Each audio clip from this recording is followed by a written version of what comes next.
The following podcast may contain adult language, spoilers, and truth. A whole lot of truth. Enjoy. It's like after I was released, I continued to do Benoit stuff, and when after Benoit died, they paid me $1,000 a piece because I had 3 outfits That he hadn't used?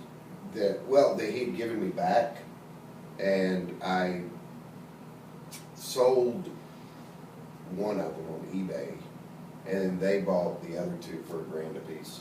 Trying to just get rid of his memory? Yeah, I guess so. They just didn't want it out there. I don't, Sure. John kind of sold it to me as they were going to do a display thing at the tower, which, Sure, of course. I mean, at that point, I didn't give a shit. I wanted the money. Exactly.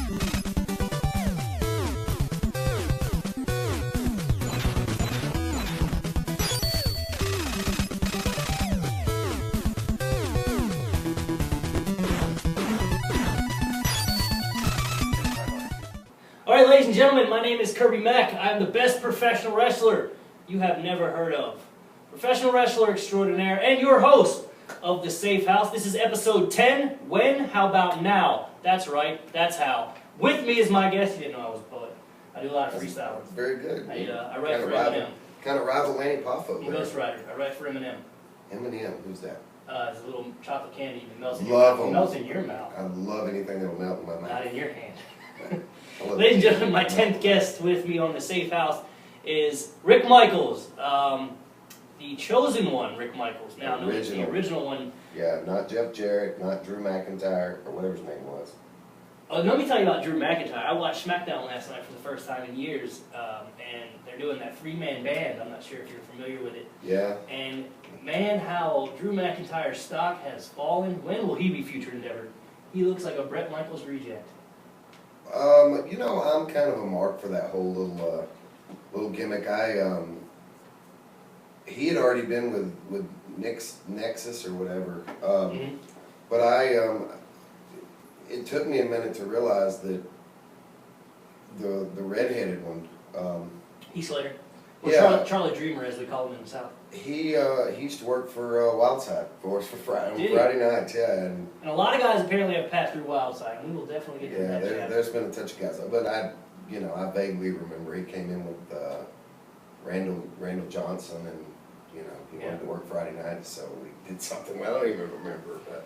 All right, we're going to start the top of the Safe House as we always do. We don't like to spend much time on this because we can all figure it out on your Wikipedia page. Tell us a little bit about Rick Michaels, kind of the foundation, what drew you to wrestling. Well, just like, I guess it's pretty much. Blocking my view, I need to be seen. Yeah, let him be seen. Cute eye candy there.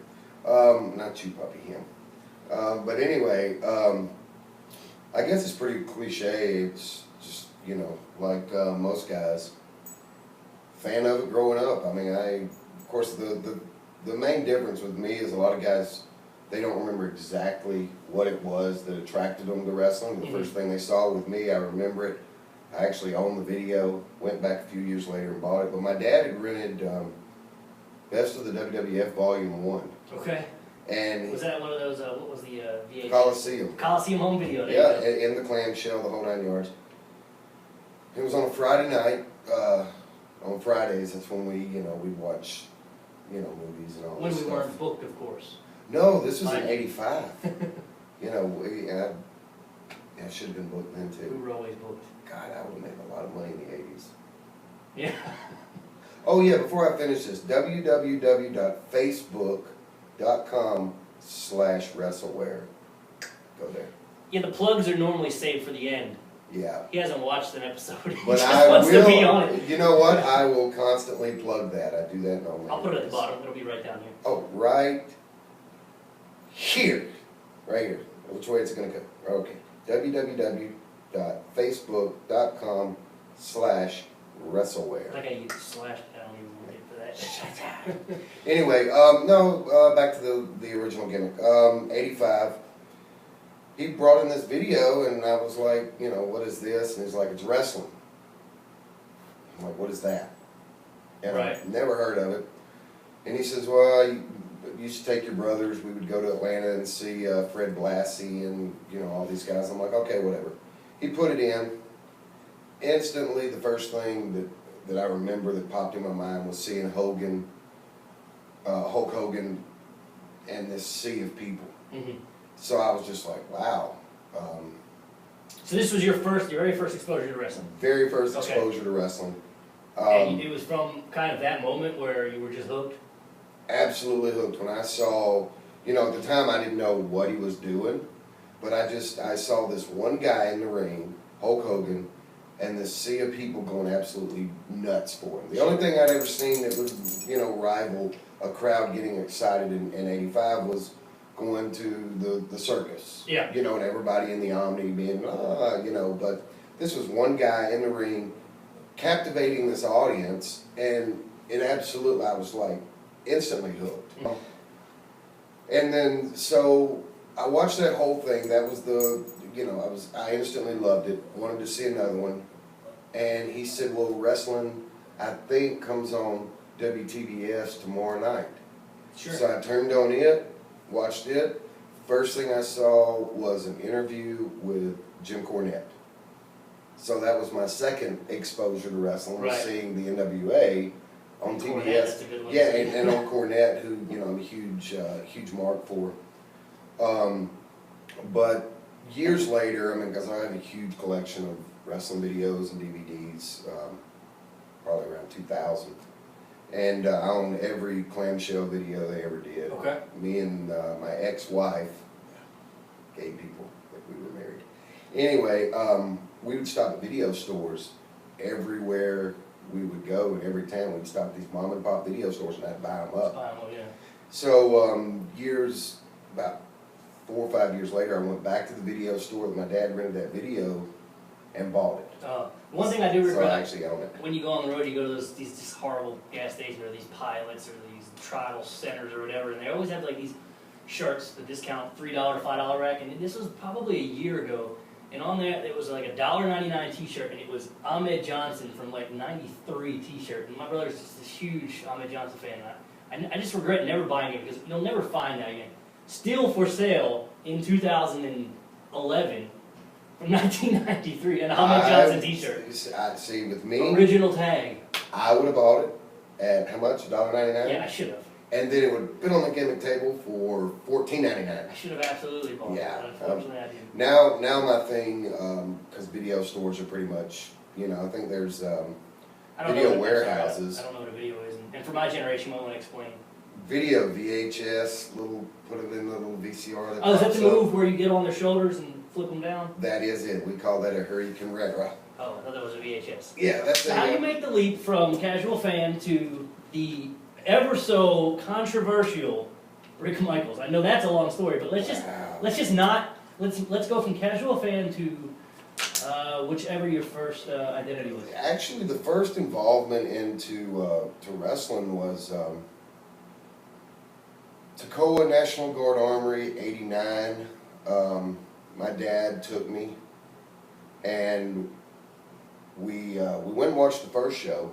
The second show we went back, and I don't remember the exact details, but somehow we wound up filming the show for them. Mm-hmm. So that's where I had my first encounters of meeting Brody Chase, who I'm a huge... The Stray Cat. Yeah, just absolutely, you know. And by the way, congratulations on winning the Anarchy title. Long overdue for you to get some respect. But anyway, I got more Brody Chase stories. But anyway, I got to meet him, Ricky Regal. Another controversial character. Another controversial character. We actually see eye to eye now, ish. Mickey Free, Chief J. Little Bear, Bobby Holbrooks, that whole group. So I wound up, and also I met a guy named Gordy Love. Okay. A lot of people may not know him. Anyway, he wrestled as the Midnight Rider, not Dusty Rhodes. But anyway, talked to him about, you know, training me. And this was in... How old were you at this time? Oh God, I'm terrible at math. I remember the year. The year was... You were in your teens? Yeah, oh yeah, I was... Old enough to train? I was let's see, graduated in 93, started working in 91. So I was probably 16. Okay. Yeah. About your standard nowadays. Yeah, and so I talked to him about training me, and it was like $2,500, some crazy number. So I told my mom, I was like, this is what I want to do. This is what I want my next 4 Christmases and birthdays to be. Yeah, and that's legit. That's a shoot. I told her, I said, this is going to be birthday, Christmas, yada, yada, yada for the rest of my life. Absolutely not. Yeah. So, dreams crushed. Went and told him sorry. And just like when you go to these, these phone companies or cable companies and you say, I need to discontinue my service, and they say, oh, well, if you stay, we'll give you a great deal. Yeah. Which really pisses me off, because why didn't you give me the great deal in the start? But anyway, that's another story. Workers. Yeah. We're all one of them. Yeah.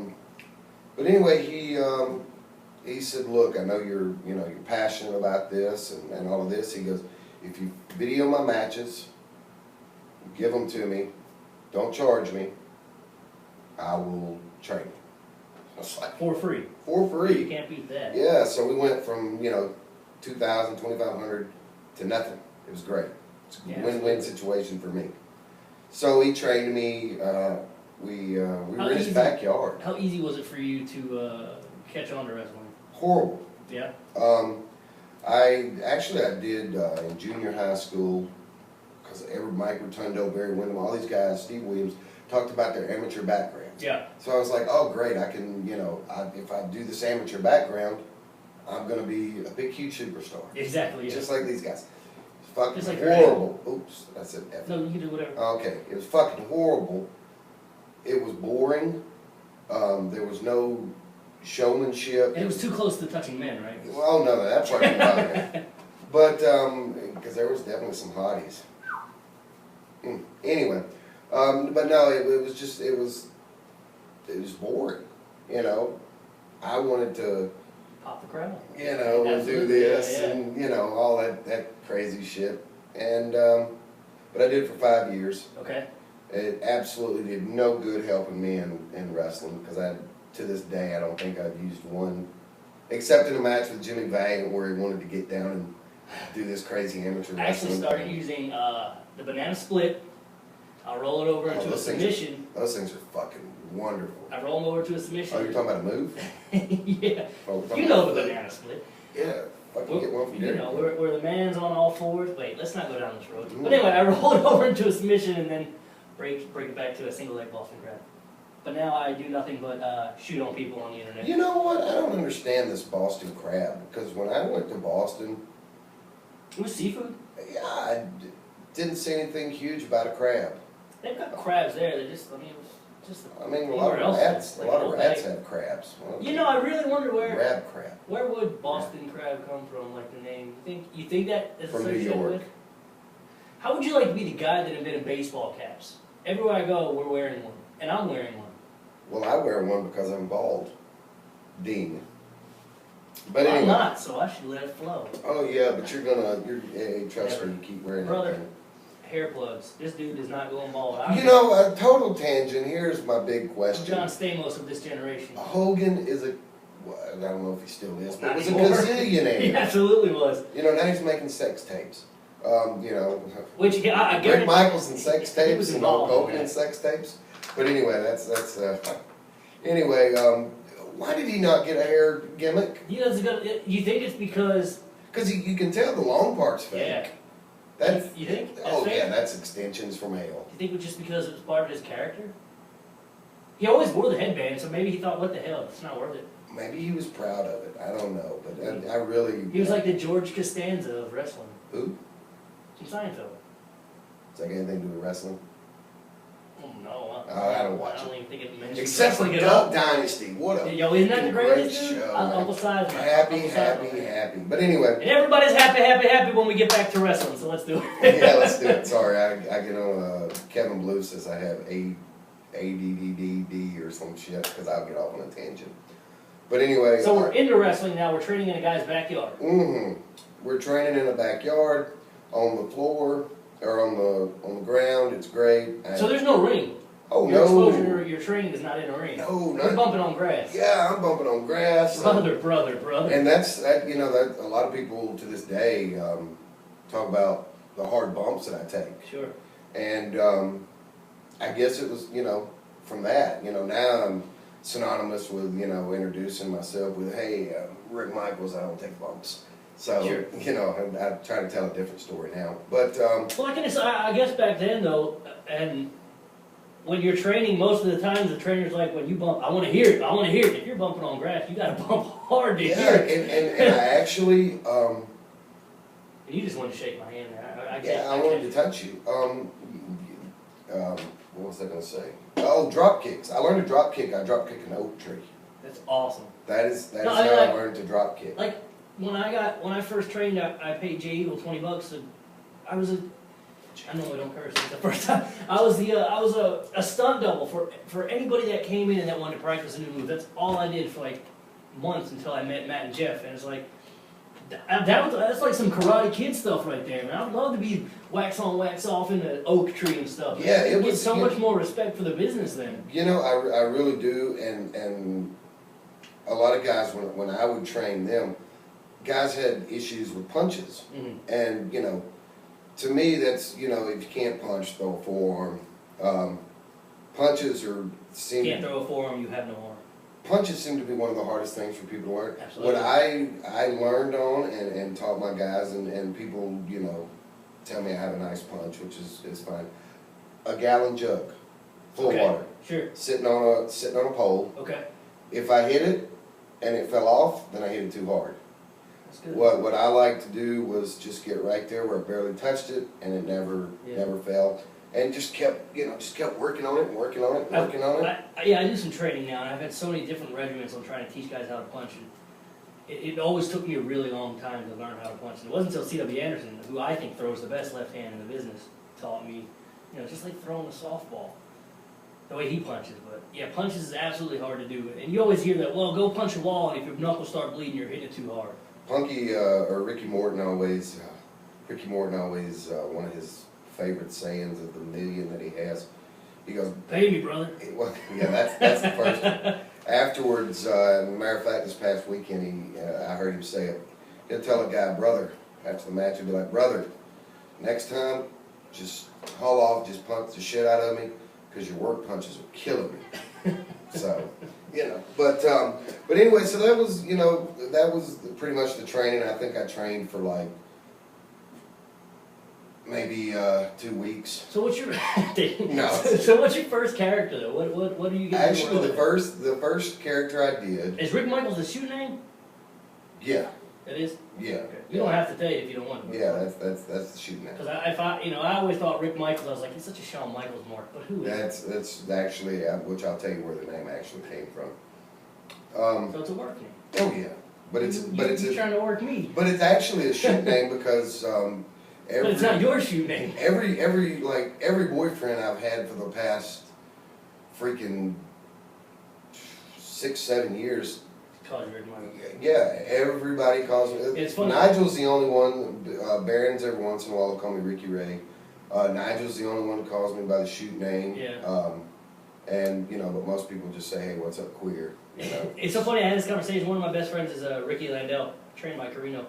But when I found out his real name, I would call him that, and he would get really hot. And I was like, I don't understand why I can't call you your real name when we're such good friends. And he's like, look, this business is so shady, and sometimes it's so horrible. I don't want who I am to be associated with this business. So just call me Ricky when you see me.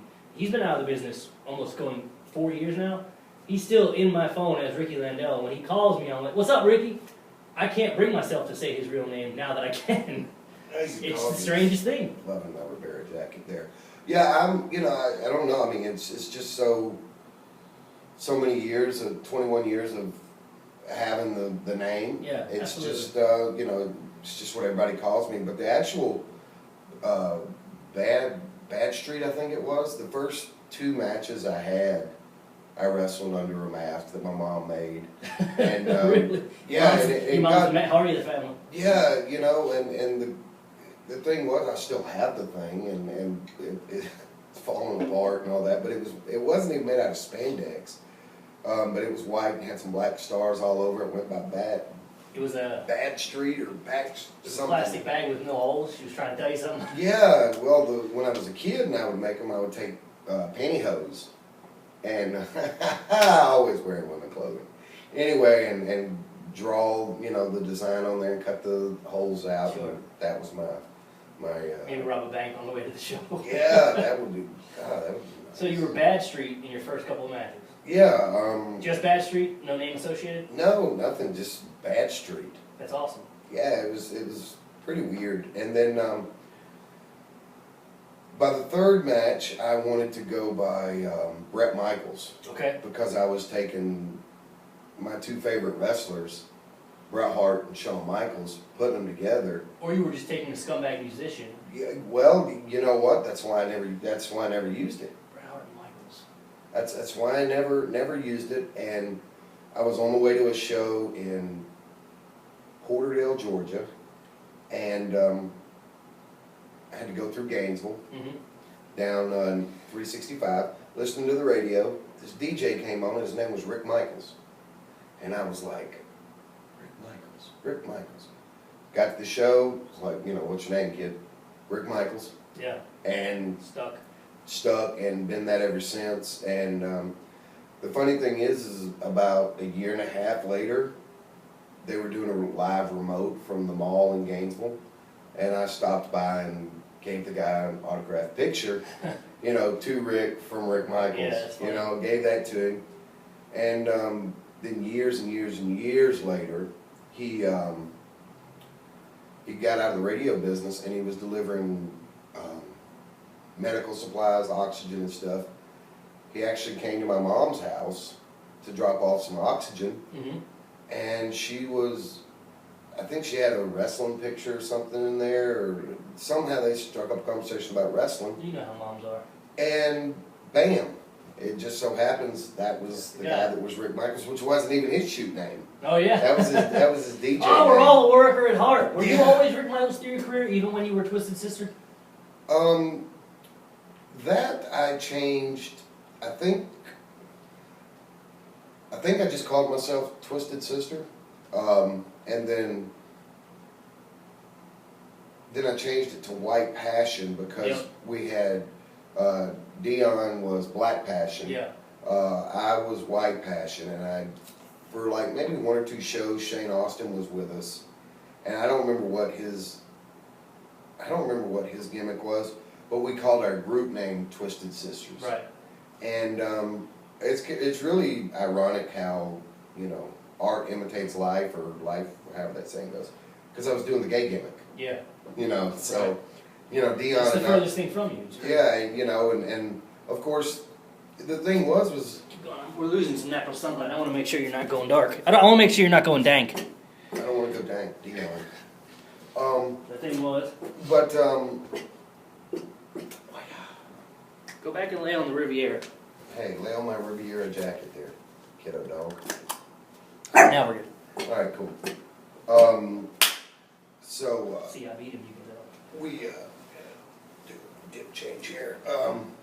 Anyway, so but that's pretty much the only time I changed it, and how I stopped doing the Twisted Sister gimmick was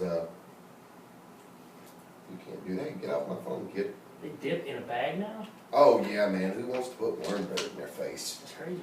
Yeah. You used to all the time. Yeah, but screw that. It's in a pouch now. But anyway, I stopped doing it Pouches. in, which actually tonight I have a show in Union, South Carolina. It's the first time I'm wrestling Union in South Carolina since '99. Because Jay Eagle, who I was primarily doing the Twisted Sisters for, Yeah, that's what I first saw you. he had TV, and it was pretty big TV. Yeah. One of the guys at my wife's work at that time told her, saw my picture on her desk, and he goes, "Hey, I've seen him wrestle on TV, wears makeup and all this stuff." And we just had started doing Wildside. Okay. So that was when I was like, okay, I do not want to be, I don't want to, with what we're doing, well, what Wildside was NCW, but what we're doing here, I don't want to be associated with that. So I told Jay, I was like, this let's try show's to going to be my last one. So let's try to go chronological here, because I've got a lot of different things here that people have brought up to me. So when you started off in the business, who were you working for? Just the first person that gave me, the first two people that gave me like spots to work a regular basis was Ted Allen in Georgia and Jay Eagle in South Carolina. Okay. So I was doing South Carolina and Georgia, and we're what are we 2 or 3 years in, and already I'm working every single solitary weekend. Yeah. And it's as Rick Michaels with APW and then in Georgia. Yeah, and then Ted would run Alpharetta Auction Barn, Carrollton, Georgia. Just several little bodunk towns in Georgia and some in Alabama. Jay mainly ran Spartanburg. Chesney. The whole area. That area, and I would, and then I would work occasionally. Occasionally, I would work for a guy named Stephen Kelly when he would run Toccoa. Okay. And then about '94, I started. Me and my ex-father-in-law, we started running shows. Okay.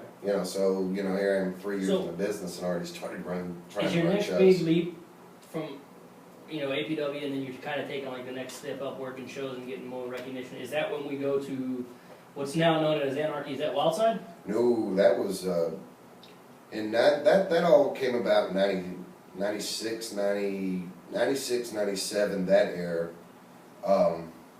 And it's because when I first started doing the Rick Michaels character, total rip-off of Shawn, and I look at some of these guys now at shows, and I see them doing a Hardy gimmick or a Raven gimmick or a John Cena or AJ Styles a lot. Yeah, and I look at them and I go, geez, guys, y'all really need to be original here.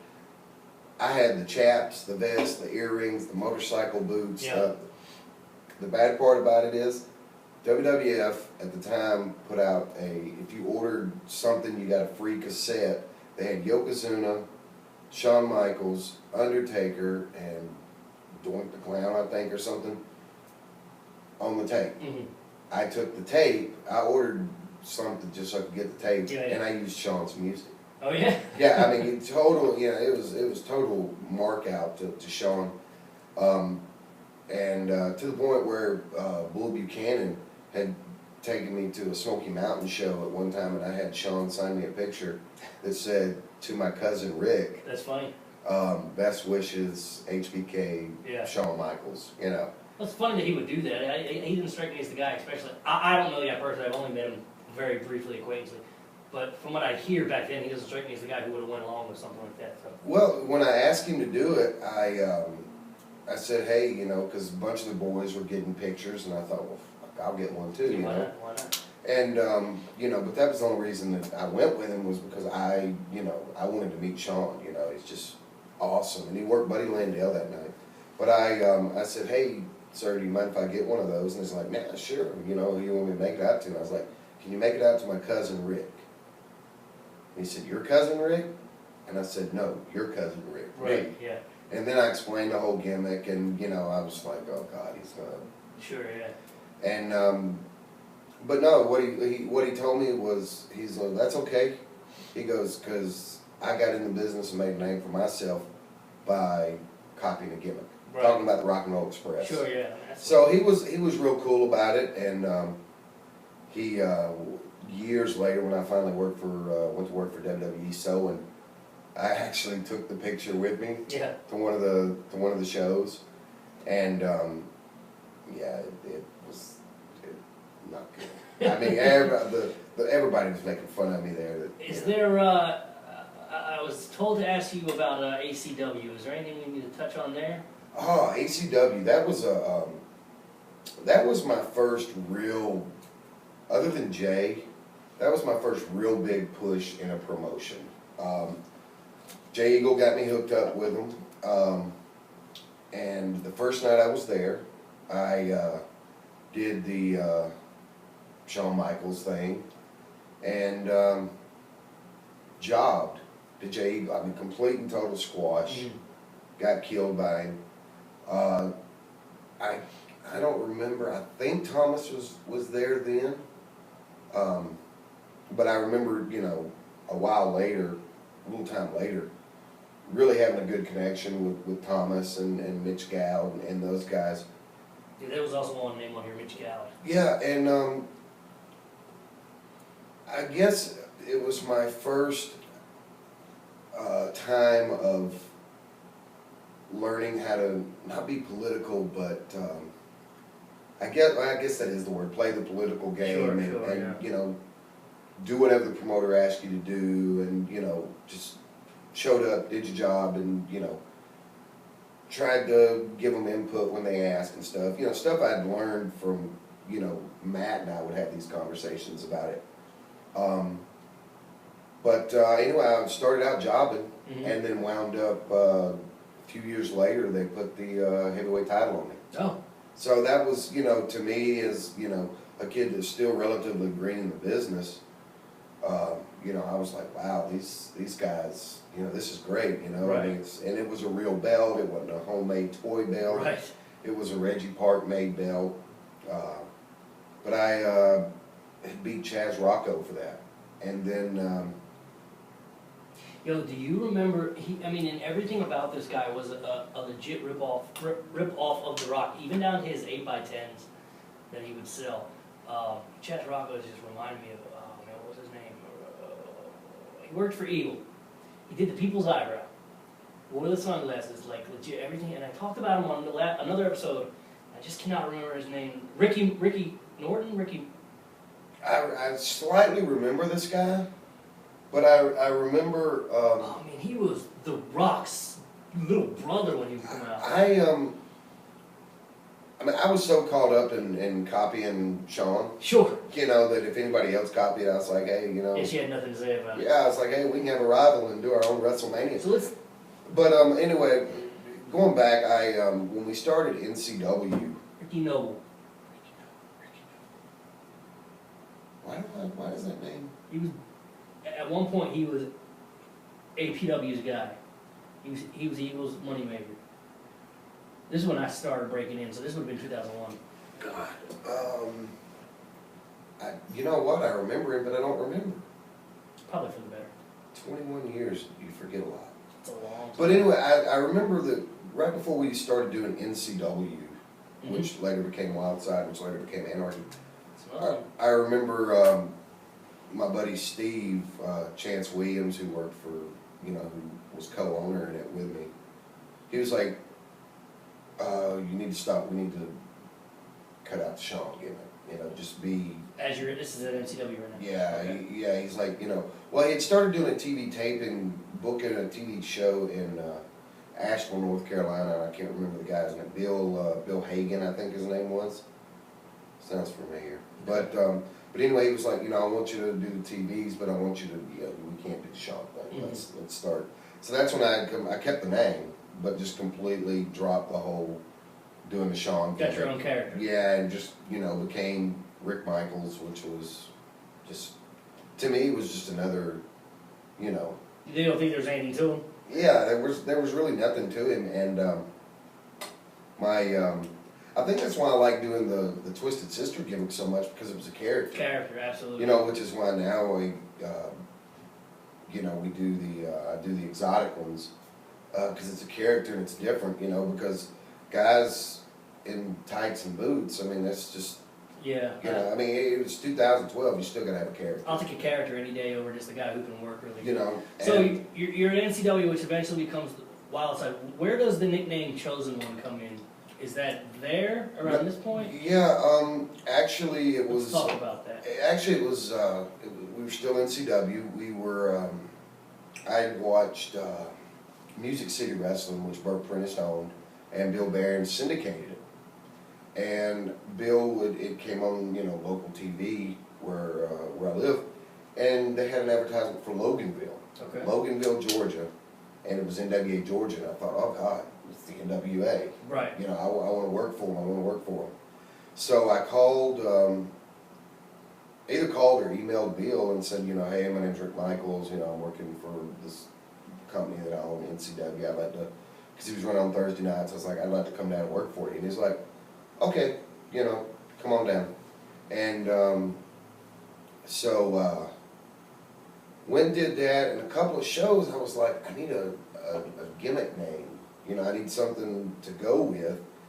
And the Eddie Murphy movie, the Okay, yeah. Golden Child. Golden Child, yeah.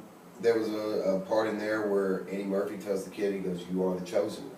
And I was like, chosen? The chosen one, Rick Michaels. So it stuck. And I just started using it, went by it, and then changed it to the original. We were getting a developmental deal. This is kind of fast forward. Let's stick with, that's fine, stick with the, let's go through the whole saga of the chosen one name, and then we'll go back. All right, so did the chosen one, years later, down the road, it had changed to Wildside. Bill Barons was in, and we got a developmental deal with WCW, or we were fixing to. Okay. It was about this time where Jarrett started using the chosen one, and you know I was highly pissed. I was like, you know, that's my thing. It's, you know, I came up with it, you know, but it's wrestling. Everybody steals everything. And the first one who does it on TV is the one who invents it. Yeah, and you know, the crazy thing is thinking about it just now hit me looking back on hell I was ripping off Sean. But anyway, so I told Bill, actually first I contacted a lawyer and said, hey, what can I do about it? And he's telling me about this, do I have it copyrighted? And I was like, no, but I've been using it for years. And he's like, well, there's a thing called a poor man's copyright. Yep. We have to send them a cease and stop. Yeah, cease and assist or whatever. And Bill, so I told Bill, I said, this is what I want to do. And he says, well, no, because we're fixing to get a developmental deal. How about just changing it, maybe go by the original chosen one? You know, I don't want to ruffle any feathers. I was like, all right. So I use the original chosen one and still use it to this day when I'm not doing the exotic ones. Okay, so you started and owned NCW, which eventually became Wildside, which is now Anarchy. So you're to blame for this whole freaking fiasco. Yeah, Wildside I mean, Anarchy. if you look on the Anarchy website, of course they Chris Benoit me from it, but you know it is what it is. Facts are, the building wouldn't be there if it wasn't for me. Now we're talking about the Southern Church. Yeah, whatever. Great place. Yeah, down whether the Southern, whatever they're calling it it, the gimmick. But how that all started was we were doing NCW in North Carolina in 96, 97. Matt Hardy and, well, practically it was me, Ricky Rocket, Rick Savage, Rusty Riddle, and the Hardys. All the Hardy clan. What is this? What's the name? I'm old. And that's where I really got close with Matt and realized his hardcore passion for the business. And it didn't do anything but suit my passion up. You know, so I mean... Yeah, he's one of those guys, he's infectious. When you get around him, and if you're even this much passionate about wrestling, if you get around him, you're like... And I remember just having some of the, like, I don't remember 90% of the conversations that I had at NCW when we were doing it in Silva, at this little this little thing called Bailey's Bar and Grill. I don't remember 90% of the conversations that we had there, except my conversations with Matt. Yeah. Absolutely. I mean, because I was, you know, eat, sleep, and breathe passionate about it. So was he. Yeah. And I could tell that the other guys, they loved doing it, but it wasn't their life. Exactly. You know, it didn't consume them to the point where they want to talk about football or this, that, and the other. And I didn't give two shits about anything except for wrestling. So it was like when I was around Matt, it was like, let's talk. And that's where we had the, you know, a lot of the political conversation and this, that, and the other. Was this before or after he started Omega? I believe it was around the time that he had... Because he was working for NCW too. Yeah, I believe he'd already started Omega. Okay. Yeah, he had definitely already started Omega, because I remember him telling me, you know, about some of the shows. So we started that. I mean, we did that. I was working for Steve at his TV repair shop, Chance Williams. Excuse me. And he told me, I told him, I said, dude, we need to do like ECW. We need to have a place where that it's our building. We do what we want. Our sanctuary. Yeah, and we run it on a regular basis.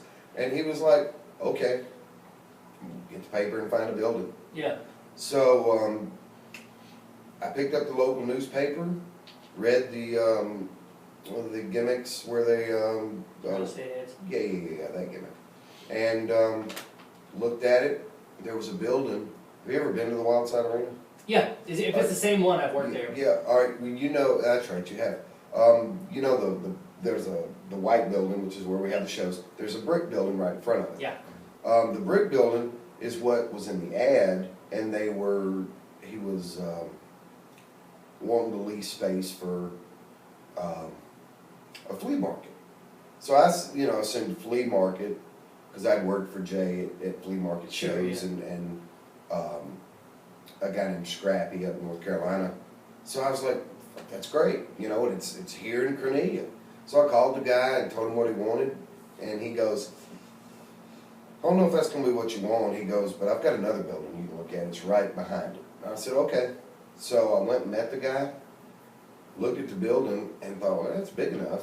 Opened the doors. There was no power, but there was light coming in from the vent gimmick. It was gone, shining. Yeah, and I looked at it and opened the doors. It was nasty. There was motor parts for cars and oil and shit all over the floor. But I looked at it and I said, this is it. Mm-hmm. We'll take it. Mm-hmm. How much is it? And he said, it's $500 a month, and I just need the first month's rent, It's not bad either. and you're good to go. Yeah, and I don't know what it is now, but I had $300 in my checking account and took $250. Steve took $250. We paid the guy. It was ours. So we built the bleachers that are in there. Yep. And you're still in CW at this time? Yeah, we're still in CW. And we set our first show we bolted the ring down, and the reason I did that was, one, it moved around, but two, I'd always heard from guys that had worked there, the Sportatorium in Dallas, world class, their ring was bolted to the floor. Okay.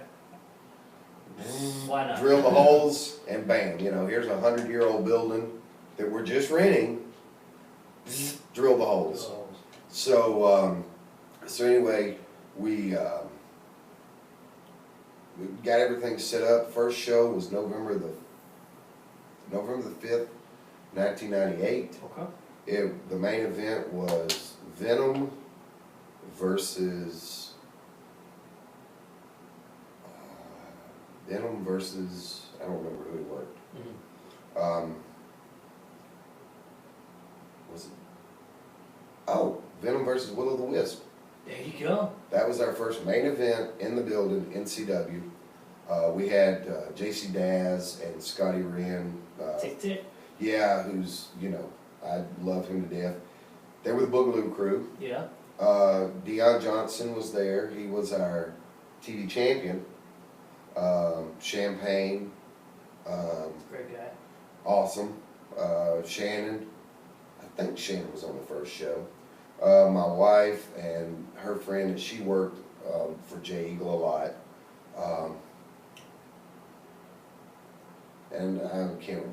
Shane Austin. That's who I worked. Okay. Yeah, I worked Shane Austin we put the U.S. title on him. I beat him for the U.S. title that night. You booked yourself over. Yeah, doing whatever Booker does. But that was the start, man, and it just caught on. Was that show? Did it draw pretty well? Oh, it drew great. I think we drew like maybe 200, which it's Cornelia, Georgia. Yeah. Wrestling.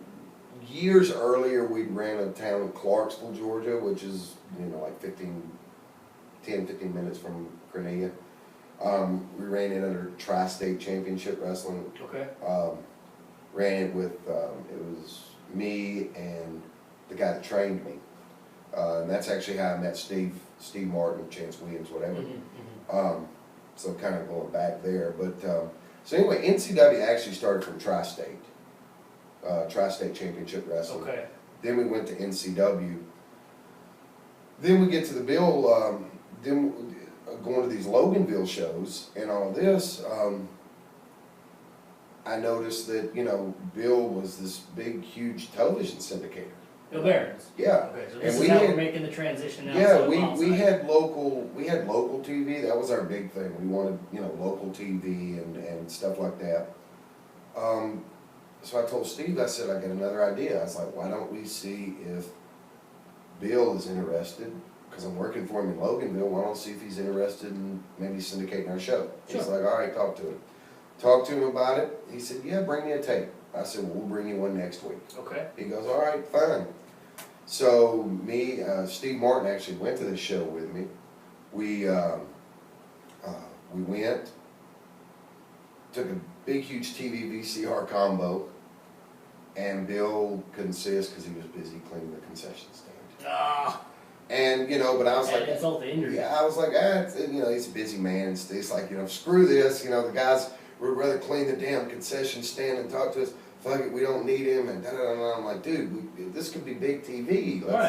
Let's, let's just wait. Maybe we can do it next week. Called Bill and said, look, is there any way we can you really sit? I know you're busy. You're an important person. It has to feel like a brush off though, cleaning the concession stand. You know what? It was, but I was just so. Everything I've ever wanted to do in this business, I would not take no for an answer. Right. And I was hell bent on, John Laurinaitis told me when I went to my first show working for the company. When you did enhancement. Yeah, no, this is way afterwards. When I When went you were for hired. Yeah, when I was hired. Okay. He shook my hand, and we were in Chicago, Illinois, and he said, persistence pays off. Because, I was very persistent. Yeah. I'll tell all that Yeah, we'll get later, my WWE stuff. But anyway, I was like, screw it, we'll do it next week. I was hell bent that we were going to get this TV. Okay. So, we showed up next week, and he watched the tape, and he was like, this is good, this guy sucks, or this guy sucks, or, you could improve here, and, he was a fucking TV syndicator, so he knew what, And he's got a good mind for wrestling. He does, and, that area there, I'm not exactly sure what finally got us to say yes, or got him to say yes, but he came on board, and the one thing he wanted to do was change it to NWA Wildside, because he was gonna let Bert be Wildside. Mm-hmm. Bert didn't want it, or Bert wanted to stick with NWA Nashville, I think he had changed it to, or So it when may you, have were, been music. when you were NCW, you weren't an NWA affiliate. But No. to get syndicated, that was one of kind of Bill's That things. was kind of one of Bill's things, and I remember the conversation like it was yesterday. And actually, Bill texted me the other day, and I can give a more detailed. I remember, telling Steve that, hey, he wants to do the Wildside thing. I was kind of the go-between. Mm-hmm. Steve, had perceived that he was bigger. I don't know. Not to say that he was bigger than he was, but he wanted to be the Vince McMahon, and I was fine with that. He was the front man and all this, but I kind of handled a lot of the behind the scenes stuff. But anyway, I told him, I said, Steve, I don't give a shit what we call this. I don't care if it's Bob John's Wrestling. Right. I just want to. I want to focus. I want this. I want wrestling. TV's the big picture. Yeah, and I want wrestling to be big in Cornelia. I don't give a shit what we call it. So we settled on NCW / NWA Wildside. Okay. And actually that was the first posters and T-shirts, and the TV show had switched to NCW / NWA Wildside. And then Bill, let's see, missed the Jerry, 1 of 2 missed. NWA was started with a promo by me that you answered.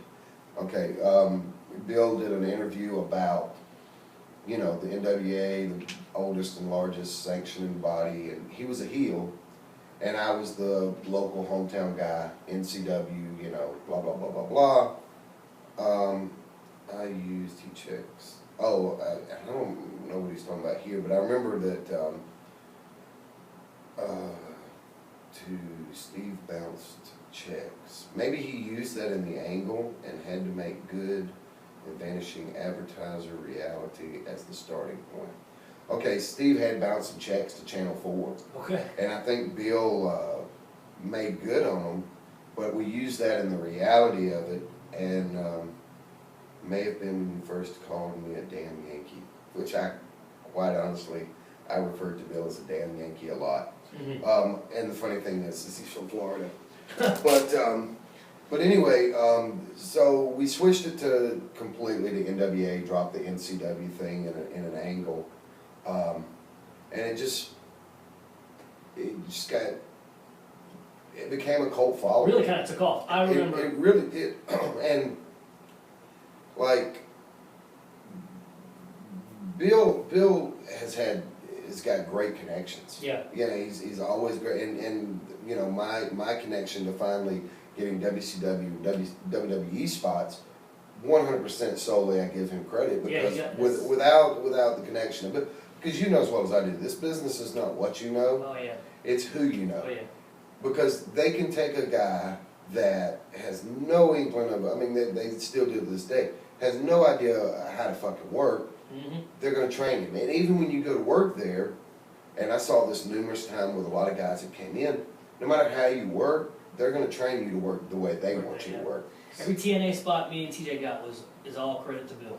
Yeah, and you know, I left out TNA, even my TNA gig that I had, 100% so, you know, Bill went to bat for me and got me a lot of opportunities that I, you know, never would have ever gotten, or I can't say never would have gotten, but I don't know if I would have ever gotten them if it hadn't been for Bill. You know, I mean, Bill and I have had our issues over the years, and we've butted heads on a lot of different things, but at the end of the day, Bill is, you know, Bill's got connections and damn pretty smart in business. Yeah, he is. You know, and got some great ideas. I loved working on the TV with him because I would come up with this brain-haired scheme idea, if that's the proper way to say that. You know, I'd come up with these wild ideas, and Bill would tweak them. Yeah. And rewrite it to where it flowed more smoothly for a TV aspect.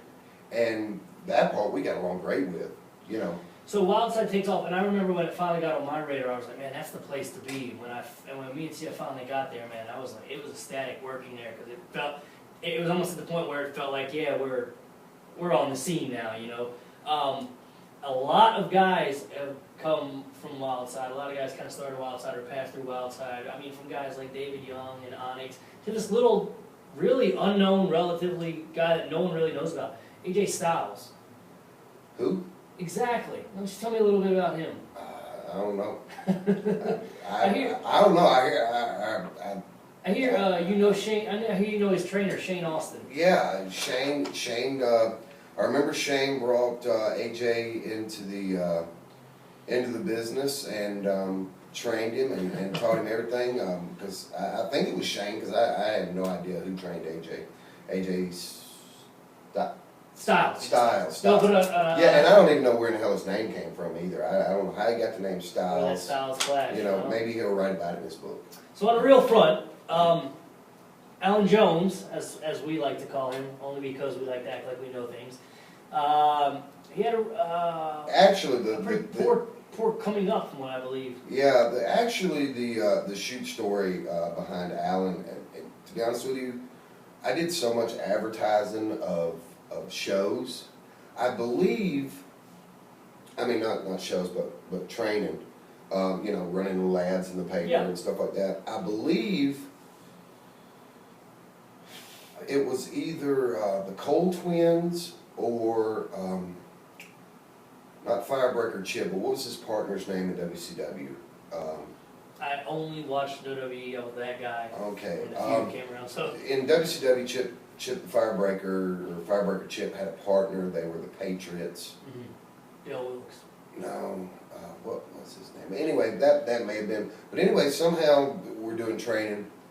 This guy shows up, you know, he's pretty decent shape and says he wants to train, and I'm like, okay, well, here's, you know, fill out the form, and here we go. And you know, he's like, you know, I don't think it was. I think it was just had got out of college, or was left or something. But anyway, he didn't have a lot of money. Yeah. And he was working for a water company, delivering water and stuff like that. So anyway, I told Steve, I said, you know, look, kid doesn't have money, but I see potential in him, you know. I was like, I'm gonna work out a deal with him. So I think he paid the first installment, I think he paid like $25 the first time, maybe. It might have been that. But anyway, every time after that, he supplied the water. So anytime you ever drank water at NWA Wildside, thank you, Alan Jones, for that. There you go. But anyway, so I remember Steve, my partner at the time, he never came to any of the training or anything. I told him, I said, you gotta come check this guy out. I mean, literally, the first bump that, yeah, I mean, I remember, you know, teaching him to bump and everything, but I shot him off the ropes, gave him a clothesline, and I swear to God, he bumped and nearly slid out of the ring. He bumped so hard. Yeah. You know, that was the main thing, was just getting him to slow down and stuff like that. But anyway, that's where the training came from, was the water. And his first match was, he was Mr. Olympia. My mom made him, because he did the amateur background and stuff. And he worked a guy named Mike Brooks, who had trained. And they put together this, you know, little match, detail for detail, boom, boom, boom. And he wore a singlet and a Mr. Olympia mask. They had the Olympic rings on it and all that stuff. And he did that once. He may have done it twice.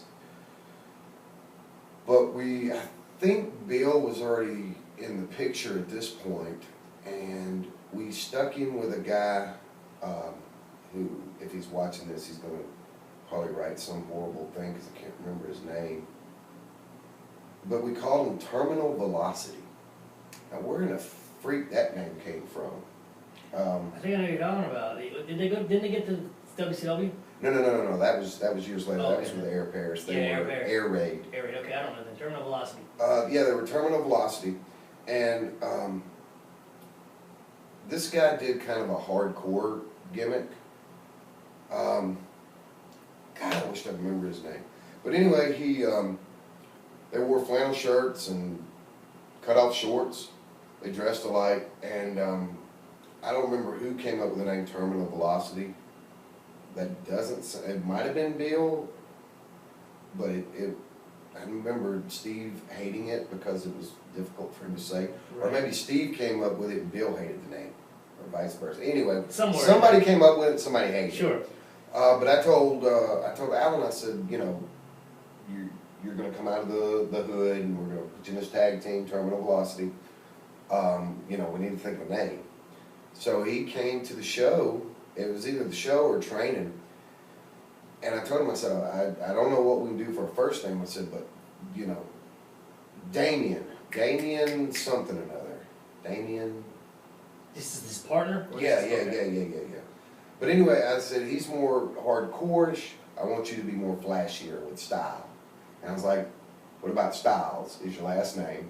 And he goes, yeah. And he goes, I really want to do AJ, because I want to take my first initials, or my initials, and put them in the gimmick.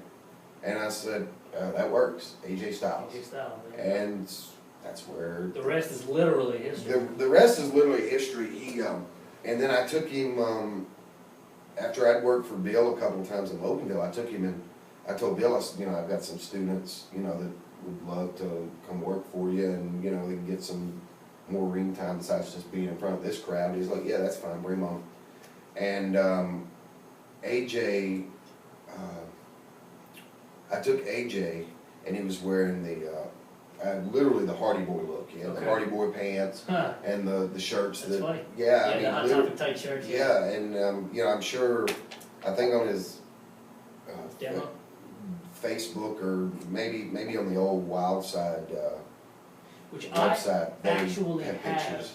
his legit AJ Styles demo VHS that he was giving out before he made it big. I got that autographed and signed in my garage. Oh wow! That thing's gonna be worth something at some time. His matches on it were okay, but his promos, ooh, that draw. You know, I mean, even to this day, if I had one thing to say, you know, which who am I to say anything? But still, you know, here's my opinion on Alan. he's doing great with TNA. He's the poster child. I really feel like that. No disrespect to Sting, I really feel like that the first people they should have put in their Hall of Fame was either Allen, who was the first, guy. He's the foundation. On the pay-per-view. He was the first person that they put, in the ring. Yeah. But either him or Jarrett really should have gone, because Sting came in, And Sting's WCW in all retrospect. Sting's WCW. Right. He's always going to be WCW, and Jarrett was WCW and Jarrett was WWE, but Jarrett was. But it's his baby. Yeah, I really feel like it should have been Allen or if you're going to put a guy in the Hall of Fame that's still in the business, it needs to be Jarrett or but I know there's issues with Bischoff and all that I hear, but why they didn't put Allen in there, to me.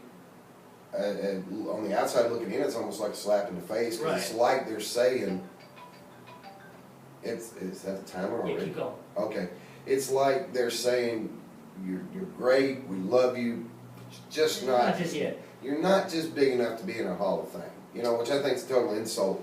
But anyway, where was I going with this? What were we talking about? Allen and. You were talking about you got some trainers. You want to come and get some more ring time. Yeah. Oh yeah. And so I took them. I think the Lost Boys went down there. They were but great. Allen, everywhere Allen went, he literally caught on. I mean, Bert loved him. Bert wanted to book him. Bill kept him booked. I mean, he's legitimately a diamond in the rough. Yeah, his star rose so fast. And I mean, he'll say things about training and all of this, and I mean,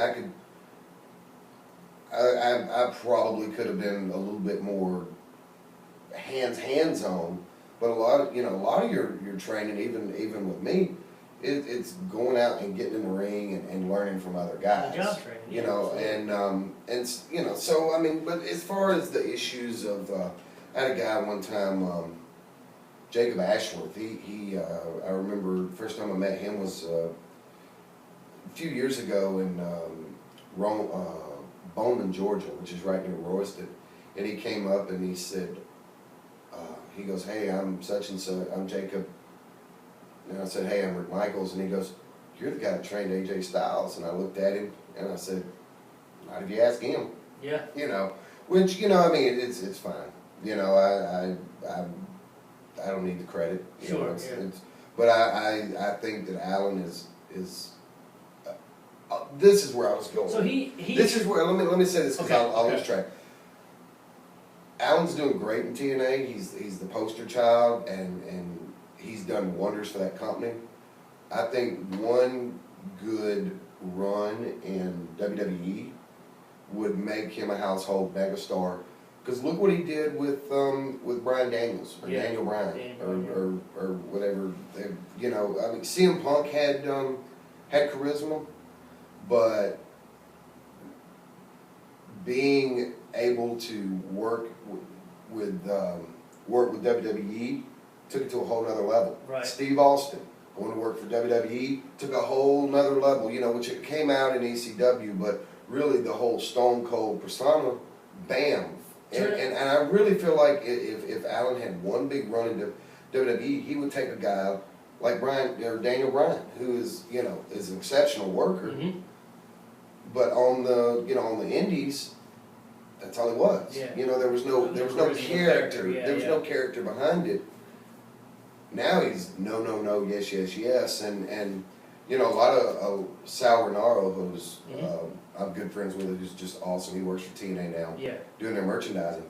He said that because he knew Daniel more personal than I did, because he worked a lot of shows with him, Ring of Honor and stuff like FIP and stuff like that. And he said he'd always thought that if Bryan would take his charisma that he had backstage and put it into the ring, he'd take it to a whole other level. A lot of guys are like that. And it really which is how John Cena got his big thing, because he had he had all that charisma backstage, and somebody actually heard it and said, "Oh, we need to do something with it." And actually, the thing about Alan is Alan's got a lot of charisma. Mm. He really does. And I don't know if it's the promos they're writing for him, or, you know, maybe there's just nobody there to really hands-on say, you know, this is, whatever this character is, this is what we need to, this is how you need to pull it out of it. Trade, yeah. And, but like I said, I mean, he's doing great, and, you know, he's making buckets of money, but as far as just, you know, being that household name of character. So then, it was probably almost 10 years ago now, turning down the WWE contract, was it his biggest mistake?